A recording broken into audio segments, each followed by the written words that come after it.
반갑습니다. 세상에 가장 허망한 약속이 뭐냐면 나중에 뭘 한다는 거예요.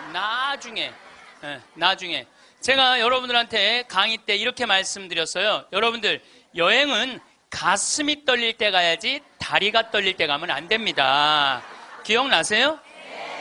그런데 대개 한 50에서 60 되신 분들이 이때 여행을 가고 싶어. 말대로 여행을 가고 싶은데 지금 애도 교육도 시켜야 되고 결혼도 시켜야 돼. 그러니까 신부님, 나중에 간다고.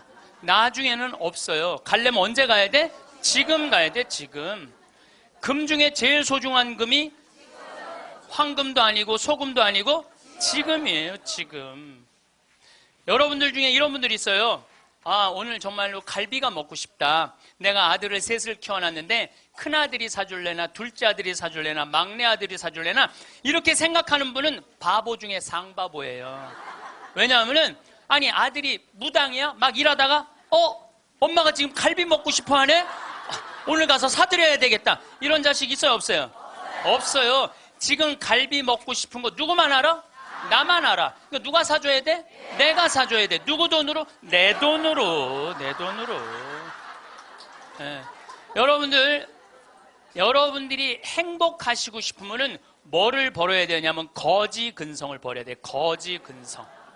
누가 사주기를 바라는, 누가 나를 행복하게 해주기를 바라는 이 거지 근성을 버려야 돼. 먹고 싶은 거 있으면 누가 사 먹어야 돼? 내가 사 먹어. 행복하고 싶으면 누가 행복하면 돼? 내가 행복하면 돼. 언제? 나중에 말고 언제? 지금. 여러분들 지금 어느 교수님이 한 얘기지만은 아이스크림이 있어. 이 아이스크림이 있는데 너무 더워. 그럼 이거 어떻게 해야 돼?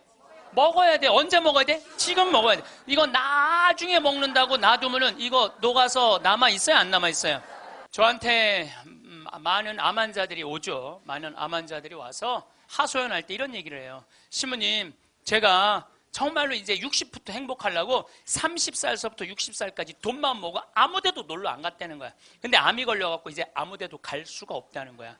억울해 죽겠다는 거야. 차라리 그때 갈 걸. 미국 사람들은요 5개월 일해서 한 달 여행 가는 게 목적이에요. 5개월 열심히 돈 모아. 그건 이번엔 내가 뭐 어딜 간다 그러면 열심히 와서 한 달 휴가 화끈하게 갔다 와요. 또 한 5개월 열심히 모아. 또 한 달 화끈하게 왔다가. 그 사람들 한 30년 동안 살면서 거의 60번 정도의 휴가를 멋있게 갔다 오는 거예요. 근데 우리나라는 30살부터 60살까지 나중에 가려고 한 번도 안 가. 근데 덜커덕 뭐가 걸려? 암이 걸려갖고 이거 뭐 죽을지 살지 이거 모르는 그런 상황에 들어가는 경우가 많다는 거예요. 행복하려고 그러면 언제 행복해야 돼? 지금 행복해야 돼. 지금. 나중에는 기다려주지 않는다는 얘기예요. 그래서 투자를 하고 싶어도 여러분들이 가장 어리석은 투자가 뭐냐면 주식 투자예요. 주식 투자. 여기 지금 주식 투자하는 분들 분명히 계실 거예요. 자, 주식 투자를 할 동안은 돈 써요? 못 써요? 못 써요. 그런데 제가 모 은행의 지점장들 300명한테 강의를 한 적이 있어요. 근데 그분들이 나한테 이렇게 말을 해요. 대개 주식 투자하는 개인의 96%는 평생 하다 보면은 5천에서 1억 정도는 다 손해보고 나간다는 거. 96%가 써보지도 못하고 날리는 거야. 써보지도 못하고. 저는 요즘 필라테스라는 걸 해요. 제가 필라테스를 하는데, 그런데 제가 뭐 관절염이 있으니까 안 쓰는 근육들이 너무 많더라고. 일주일에 2번을 하는데 내 몸이 나한테 그러더라고. 주인님 너무너무 감사하다는 거야. 나한테 왜 이렇게 나한테 잘해주느냐고. 필라테스를 하죠. 그 다음에 내가 영어 공부하죠. 나한테 하는 투자는 아깝지 않아요. 그런데 주식 투자는 써보지도 못하고 날리는 거야. 아니 여러분들 5천만 원을 날린 분들 내가 물어볼게요. 여러분들 그 5천만 원을 갖고 자기한테 투자했어. 자기 신앙에 투자했어. 5천만 원을 가지고 이스라엘 성지순례를 10번을 갔다 왔다고 생각을 한번 해봐요. 그럼 여러분들은 지금 10번 갔다 온 분들은 예수님하고 트고 지낼 수 있어요. 이스라엘 성지순례 10번 갔다 온 분들은 예수님하고 그냥 맘먹고 막 트고 그냥 얘기할 수 있어. 그게 나 주식 투자 5천만 원에 갖고 한 푼도 못 건져갖고 아이고 속이야 아이고 가슴이야 이러고 사는 게 나아요. 어느 게 나아? 그러니까 오늘부터 주식 다 팔고 어떻게 자기한테 투자하세요. 네. 나중에 투자하지 말고 언제 투자해? 지금 투자해야 돼. 지금 투자해야 돼.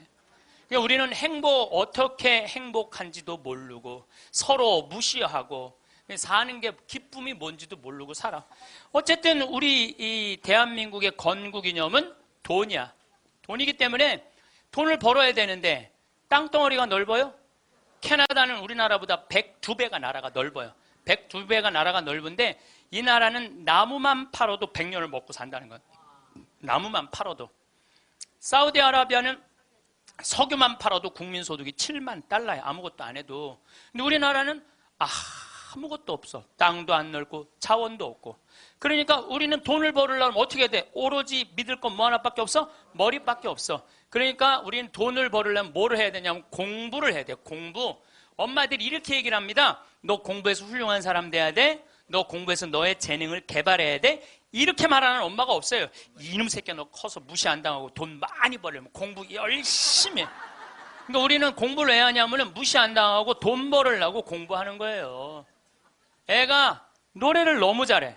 그럼 엄마가 이렇게 얘기해. 너 그렇게 맨날 배짱이처럼 노래하다가 나중에 커서 굶어 죽어 이놈 새끼야. 공부를 잘해야지. 공부를. 국영수를 잘해야 돼. 국영수. 노래는 공부가 아니야.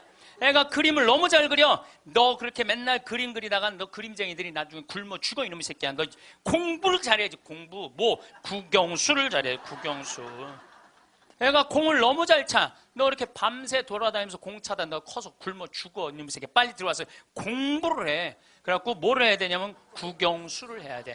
그래서 우리나라는요, 학교를 다니면 다닐수록 자기 재능을 죽이는 교육을 하는 거예요. 여러분들 노래 잘하고 공 잘 차고 그림 잘 그리고 물건 잘 만드는 거 제주고 공부 중에 공부예요. 근데 우리는 그걸 공부라 생각 안 해. 오로지 공부는 뭔 줄만 알아? 국영수만 공부를 알고 있어. 국영수만.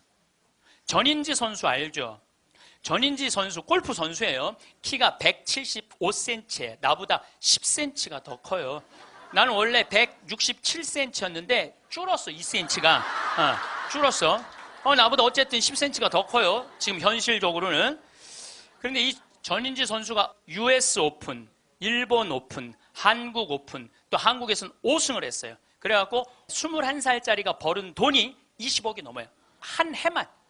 근데 전인지 선수는 초등학교 5학년 때 우리나라 12,000명 수학 경시대에서 모여갖고 똑똑한 애들 모여갖고 수학 경시대 중에 1등한 애, 대상 받은 애, IQ가 무려 138이에요. 이지 선수를 공부를 가르치고 싶지 않았어요. 골프를 가르치고 싶었어요. 그래갖고 오전 수업 끝나고 골프 연습장 보냈어요. 오전 수업 끝나고 골프 연습장 보냈어요. 교감 선생님이 난리가 났어요. 아니 이 천재를 왜 수학연재를 운동을 시키느냐.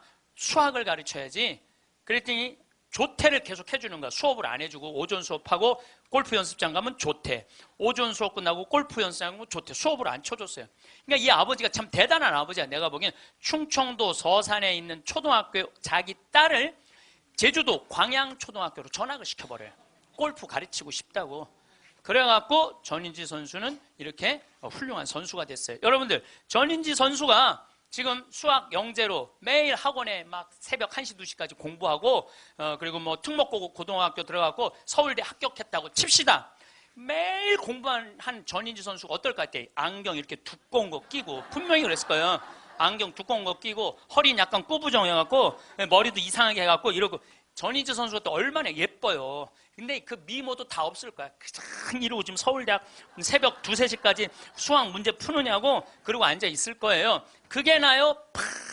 파란 잔디밭에서 드라이브 쫙 치면은 뒤에서 이 관중들이 굿샷 하고 한번 US 오픈에 9억 딱 버는 게 어느 게 나요? 4일 동안 9억 버는 게. 이제는요 공부 잘한다고 행복한 시대는 끝났어요. 자기 재능을 잘 키우는 사람이 행복한 시대가 온 거예요. 꼭 1등 한다고 행복해? 1등 한다고? 나는 고등학교 다닐 때 전교 610명 중에 597등 한 사람이야. 597등. 내 뒤에 딱 13명 있었어. 13명. 고등학교 1학년 때 정말 내 성적이에요. 그런데 작년이 내가 고등학교 졸업한 지 30년 되는 해. 작년이 30년이 되면은 홈커밍 데이 행사를 한대요. 홈커밍 데이 행사라는 건 뭐냐면은 30년 만에 고등학교 졸업한 친구들끼리 다 모여 호텔에서. 그래갖고 선생님 모셔다가 절도 하고, 그 다음에 누가 출세했는지, 누가 돈 많이 벌었는지, 누가 잘 사는지 못 사는지 확인하는 행사래요. 그게 나는 작년에 처음 들었어. 그런 게 있는 줄.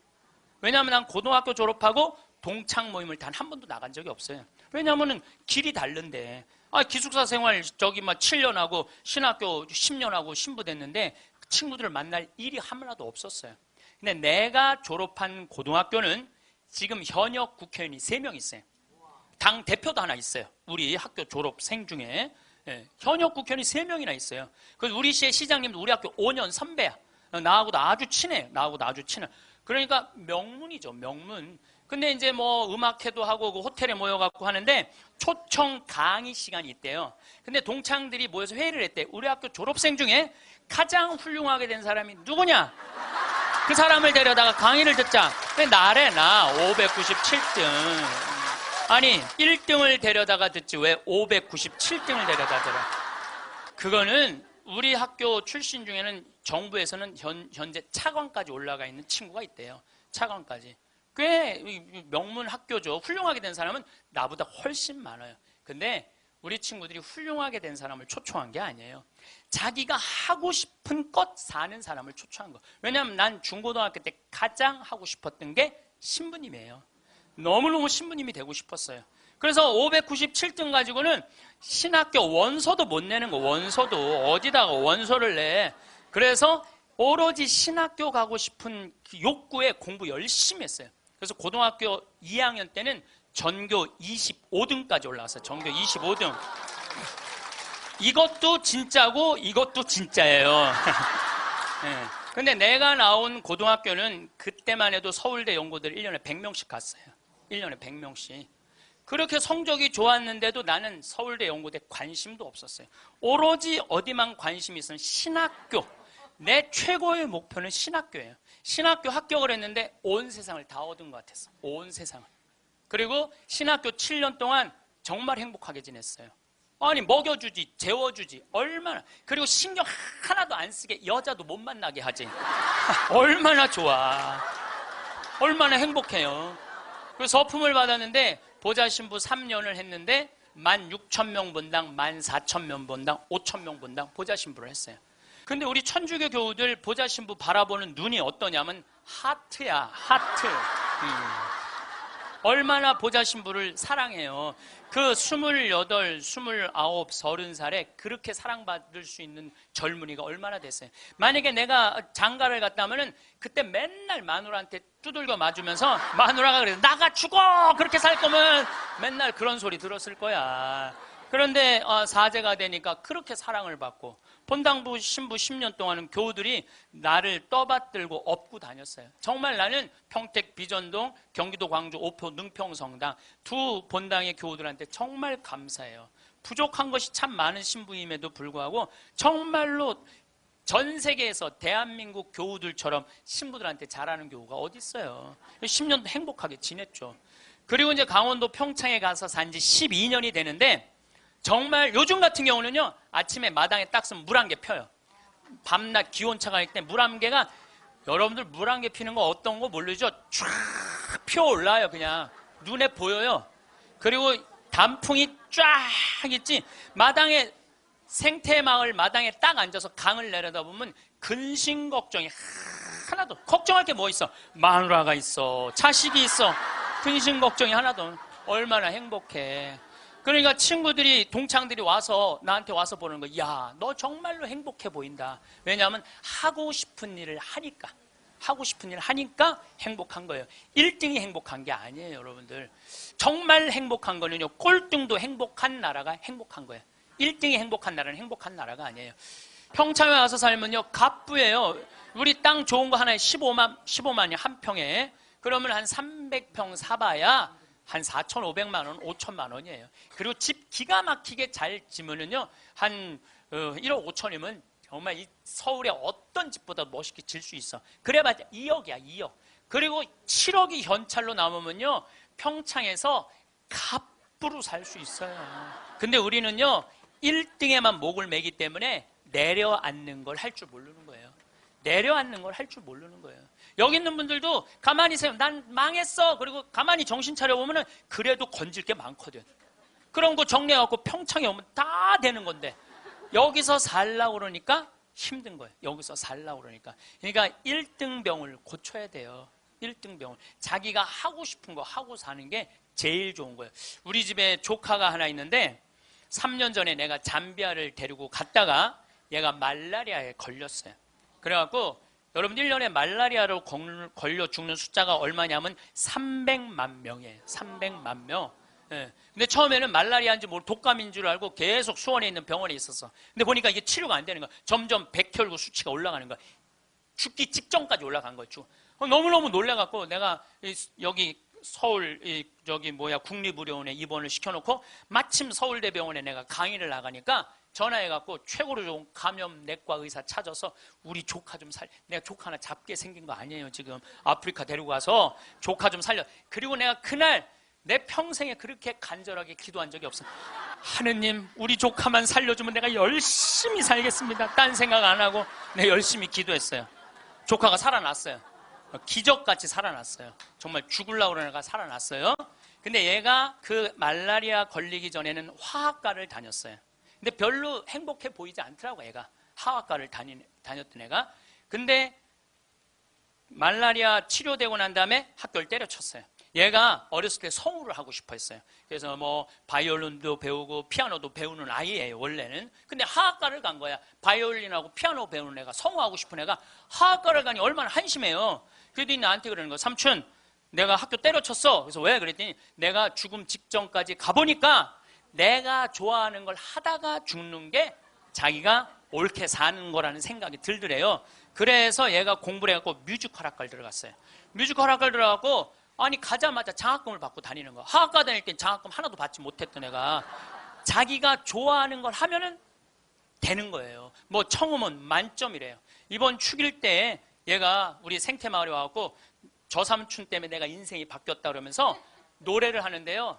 정말로 웬만한 기성 그 뮤지컬 가수보다도 정말 잘한다고는 좀 문제가 있겠지만 절대 노래를 기가 막히게 잘하더라고. 얘가 노래를 얼마나 잘하는지 얘가 나하고 목소리가 똑같아. 내가 심장이 떨리더라고. 심장이. 그런데 아버지인 우리 둘째 형이 나한테 하는 얘기가 지금 쟤는 대한민국에서 제일 행복한 애라고. 자기가 하고 싶은 걸 하니까. 그래서 내가 그 아이를 볼 때마다 너무 기특해갖고 이번 주 토요일 날도 노트라담 드 파리라는 뮤지컬을 내가 끊어줬어요. 최고 좋은 좌석에 너 가서 보라고. 그러니까 애가 자기가 하고 싶은 걸 하니까 박수를 쳐주고 싶은 거야. 여러분들도 정말 자녀들을 사랑한다면 여러분들이 좋아하는 국영수를 가르치지 말고 자녀가 좋아하는 걸 찾아줘야 돼요. 그래서 우리는 1등을 해갖고 어딜 들어가야 돼? 서울대학을 들어가야 돼. 이게 행복 공식이야. 돈을 벌으려면은 공부를 잘해야 되고 공부를 잘해서 1등을 하고 1등을 해갖고 서울대학을 들어가야 돼. 근데 여러분들 우리나라 자살률 최고 높은 학교가 어딘 줄 아세요? 카이스트예요. 카이스트. 공부 잘한다고 행복한 거 아니에요. 하고 싶은 일을 하는 게 행복한 거예요. 서울대학을 들어가야지 행복하고 인생에 성공했다는 이 대한민국 사람들의 머리를 뜯어 고쳐야 된다는 거예요. 그러니까 대한민국 엄마들은 임신을 하면은 내 뱃속에 생명이 들어왔다는 생각 안 한다니까. 임신을 하는 순간 내 뱃속에 서울대학 C가 들어왔다. C. 이 사람으로 안 보여. C로 보여. C로. 근데 요즘 젊은 엄마들은 내가 요즘 또 알아보니까 한글만 안 가르친대요. 아침에 일어나고 애한테 한다는 소리가 Good morning, my baby. How are you today? 영어로 하는데 영어로. 정신이 나간 거죠. 그래갖고 엄마의 태를 10달 만에 열고 나왔어. 세상이 얼마나 멋있어요. 하늘도 예쁘고 단풍도 예쁘고 구름도 예쁘고.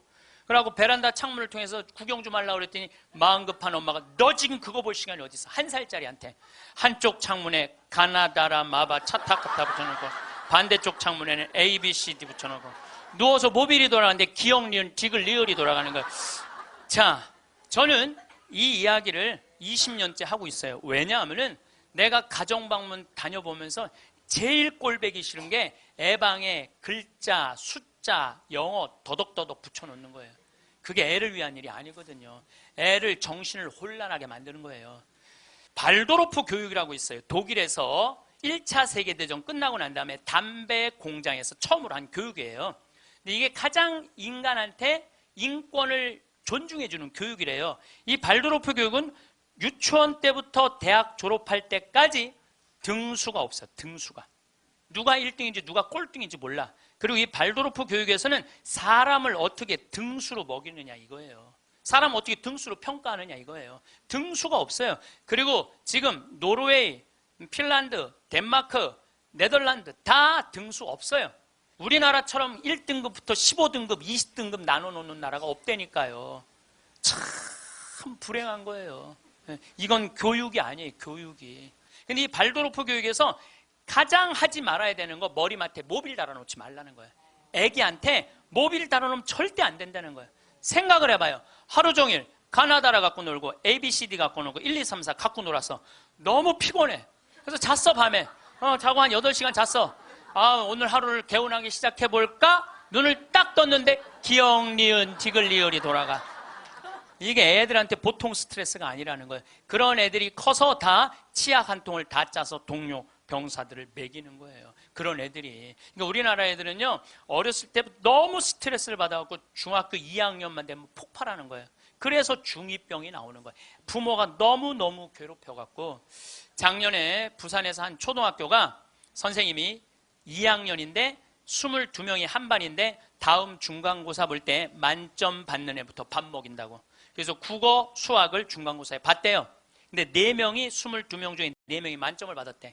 4명한테 그랬대. 니네들 만점 받았으니까 밥 먼저 먹으라고. 그리고 18명한테 니네 시험 못 봤으니까 밥 나중에 먹으라고. 그러고. 급식을 성적순으로 한 거죠. 애들한테 갑질 가르치는 거예요. 너 공부 잘하니까 뭐도 먼저 먹어도 돼? 밥도 먼저 먹어. 어렸을 때부터 공부를 잘하면 특권을 누리게 가르치는 거예요.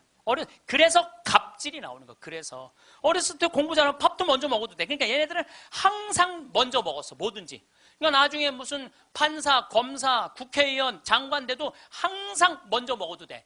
돈도 먼저 먹어. 뭐든지 먼저 먹어. 남들보다 먼저 먹어. 돈도. 근데 항상 평생을 먼저 먹어갖고 먹었는지 기억도 안 나는 거예요. 이게 우리나라 교육에서 잘못된 거예요.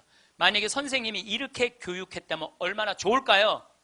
18명한테 니네들 시험 못 봤으니까 먼저 밥 먹고 기운 내서 공부 열심히 해. 그리고 4명한테 니네들 양보하면 쟤네들한테 좋을 것 같아. 이랬다면 이 교실 안이 훨씬 화기애애했을 거예요. 만점 맞는 애 먼저 먹으라고 18명 나중에 먹는 애들 시험도 못 봤는데 밥도 나중에 먹으래. 기분 좋을 것 같아요? 나쁠 것 같아요? 기분 나쁘죠. 학교 다니면서 기분 나쁜 거죠. 근데 얘네들은 또 집에서는 독상을 차지할 수 있어. 집에서만은.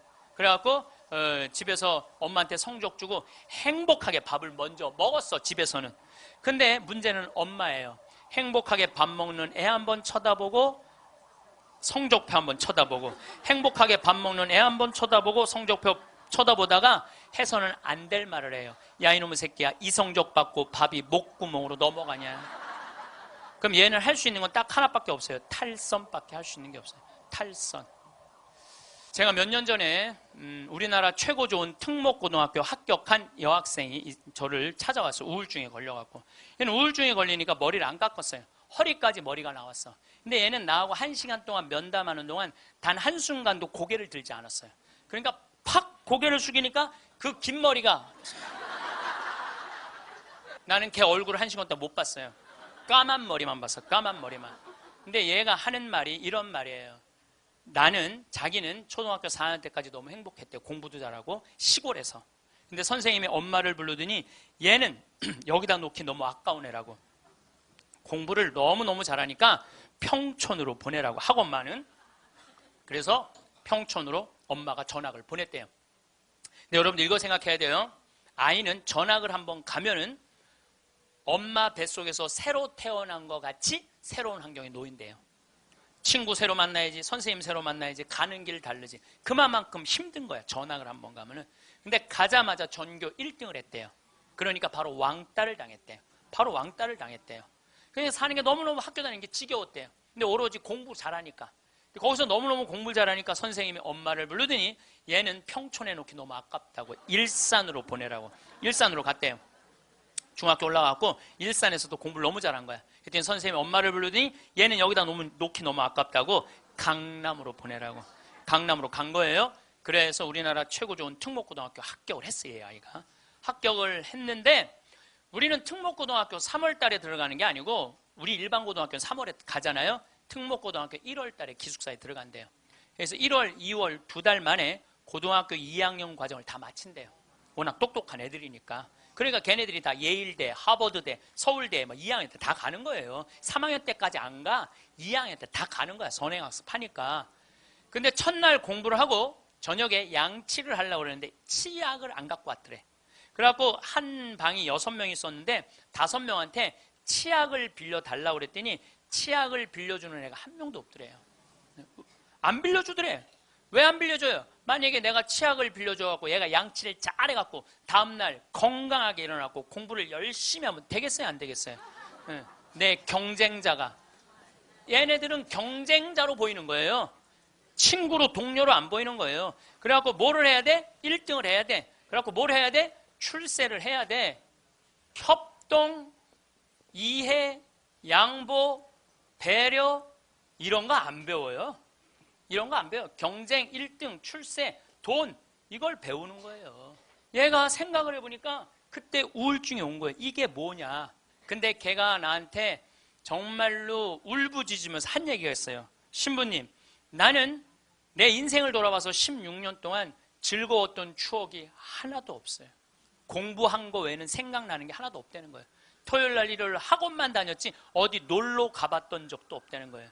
그러니까 추억이 하나도 없는 애들이 특목고 가는 거예요.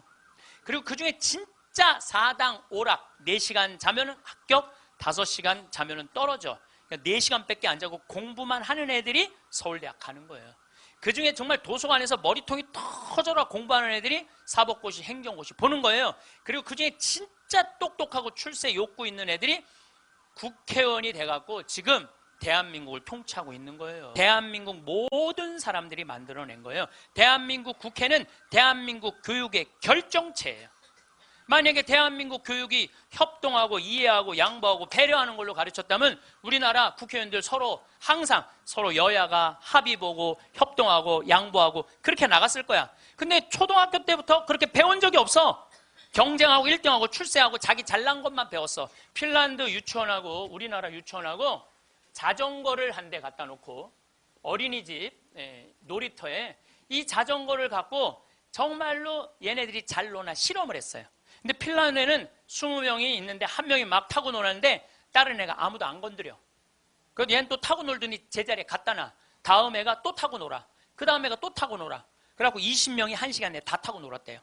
그런데 우리나라에는 딱 20명이 그 자전거, 새 자전거를 보더니 20명이 매달려갖고 네가 먼저 타내냐 내가 먼저 타내냐 싸워갖고 1시간 동안 한 명도 못 탔다는 거예요. 자, 여러분들 이게 EBS에서 5년 전에 한 실험이에요. 똑같은 자전거를 놓고 핀란드 애들은 다 타고 놀았는데 똑같은 자전거를 놓고 우리나라 애들은 한 명도 못 탔어요. 우리나라엔 지금 먹을 재산이 너무너무 많아. 나눌 게 너무너무 많아. 그런데 아무도 못 가죠. 너도 못 갔고 나도 못 갔고 하늘에서 붕 떠 있어. 천국은 나누느냐 나누지 않느냐로 결정돼요. 천국과 지옥은. 여러분들 하느님이 제가 늘 말씀드리잖아요. 하느님이 째째한 분이 아니에요. 천당, 지옥 다 먹을 거 상다리가 부러지게 차려놔. 너무 많이 차려놓으니까 상이 너무 커. 그러니까 젓가락이 저기까지 먹어야 되니까 우리 팔 2배만 해. 전부 다 젓가락에. 천국에 가보니까 살이 다 통통 쪘어. 왜 쪄? 이걸 찝어갖고 저쪽에 있는 애한테 너도 한번 먹어봐. 너도 한번 먹어봐. 너도 한번 먹어. 서로 먹여주는데 지옥은 자기 팔보다 2배 긴 젓가락을 쥐고 저만 먹으려고. 이 자전거하고 이거하고 똑같은 거예요. 우리나라도 지금 똑같아요. 우리나라 정말 돈이 많은 나라인데 다 여유가 생겼는데 아직도 자기 입에만 집어넣으려고 그러는 거예요.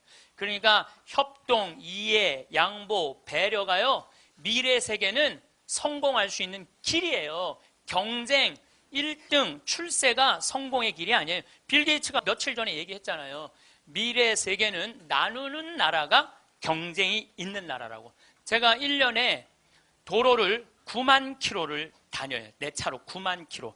택시 기사들이 1년에 얼마를 뛰느냐 하면 4만 5천 킬로를 뛰어요. 근데 나는 9만 킬로를, 나는 택시를 했어도 택시 기사들보다 2배 돈을 더 벌었을 거야. 9만 킬로를 뛰니까. 그러니까 하루 중에 보통 도로에서 6시간 정도 있어요. 근데 매일 그렇게 있어요. 그러니까 도로에서 벌어지는 일은 세상 어느 누구보다도 내가 많이 알아요. 오늘도 영동고속도로로 나왔는데 영동고속도로가 4차선이야. 4차선이면은 1차선은 추월 차선이에요. 추월 차선. 추월하면 들어가 줘야 돼요. 추월하면 들어가 줘야 되고 추월하면 들어가 줘야 돼요. 왜냐하면 뒤에 바쁜 차들 가라고. 내가 이탈리아를 가보니까 이탈리아는요 1차선이 보통 130에서 140으로 달려요. 추월하는 차들이니까 쫙쫙. 그리고 만약에 100km로 달리는 차들이 있으면은 막 뒤에서 상향등을 막 켜요. 비키라고. 그러면은 막 달리다가도 뒤에서 막 상향등을 켜잖아요. 내가 지금 천천히 가나 바로 빠져줘요. 내가 그걸 보고 내가 촌놈 유럽 여행기 그 책에도 썼지만은 너무 신기한 거야. 그냥 쉑쉑 가는 거예요. 그리고 바로바로 비켜주고 너무 신기하더라고요. 근데 우리나라는요 1차선에서 시속 95km로 앞에는 3km가 뻥 뚫려 있어. 그래도 단 한 번도 차선 안 바꿔요. 자기 때문에 뒤에 1km가 꽉 막혀 있는데도 한 번도 차선 안 바꿔요. 오로지 1차선으로만 가.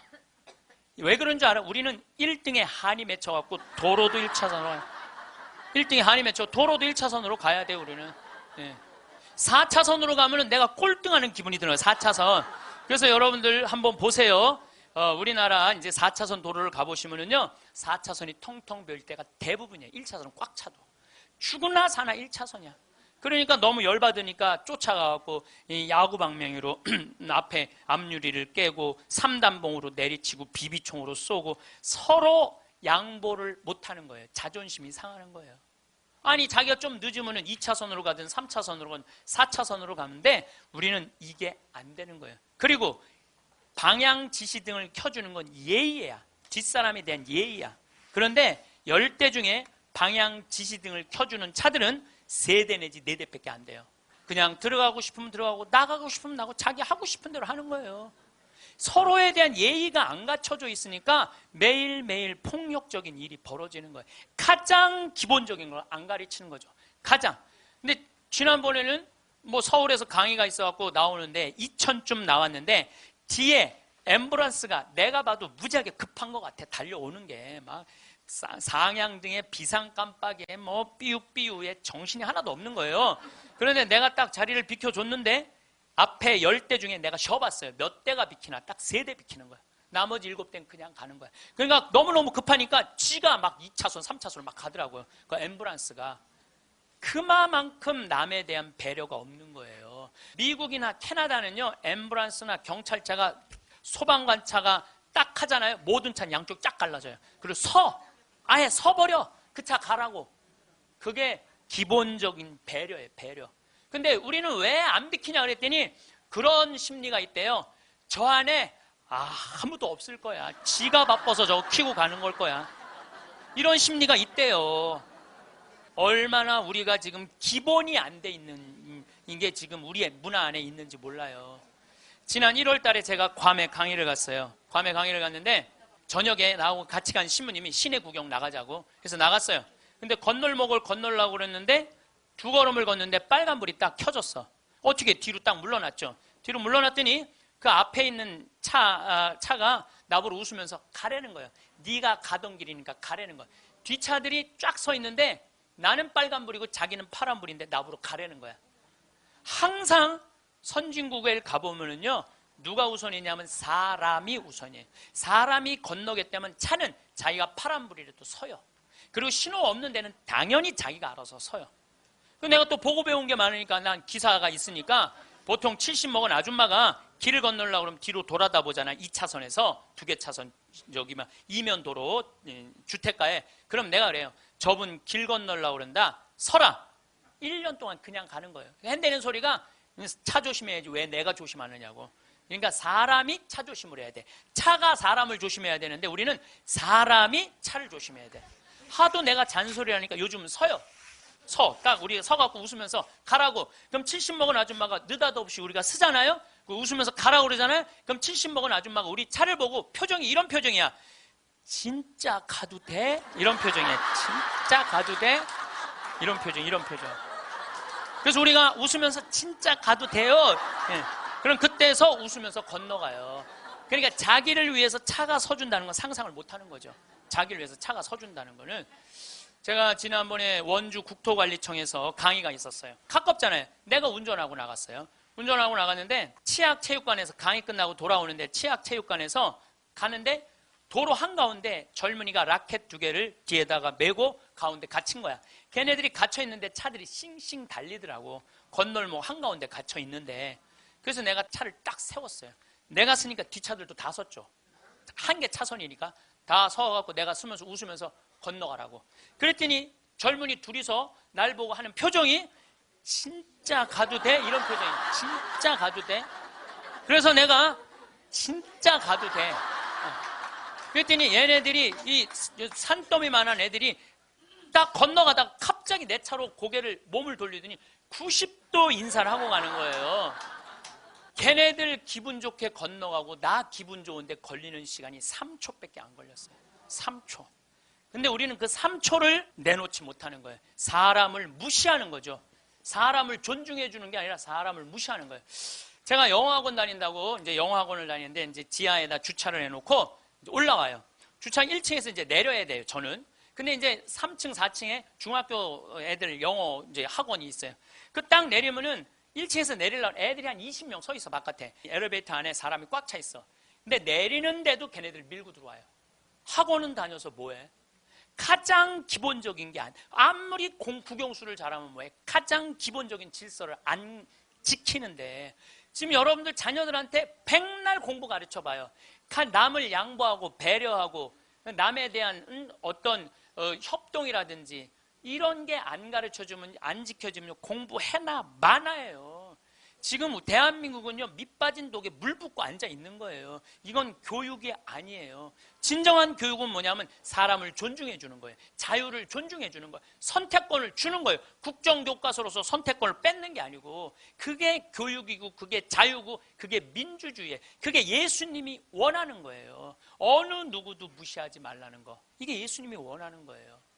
여러분들도 우리 삶 안에서 내가 얼마나 사람을 존중하고 사람을 배려하나 좀 생각을 해봐야 될 것 같아. 근데 이게 하루아침에 생긴 게 아니야. 하루아침에 사람을 무시하는 게 생긴 게 아니라니까. 조선 500년 내내 사람을 무시하는 문화가 배 있어요. 누가 조선이 선비의 나라라고 그래. 선비는 10%밖에 안 됐어요. 90%는 평민이고 노비야. 90%는 온데간데 없고 조선이 선비의 나라라고. 그 10%만 위한 나라야. 부자만을 위한 나라일 수가 있다는 거죠. 조선 500년에 대한 이야기는 다음 시간에 이야기합니다.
감사합니다.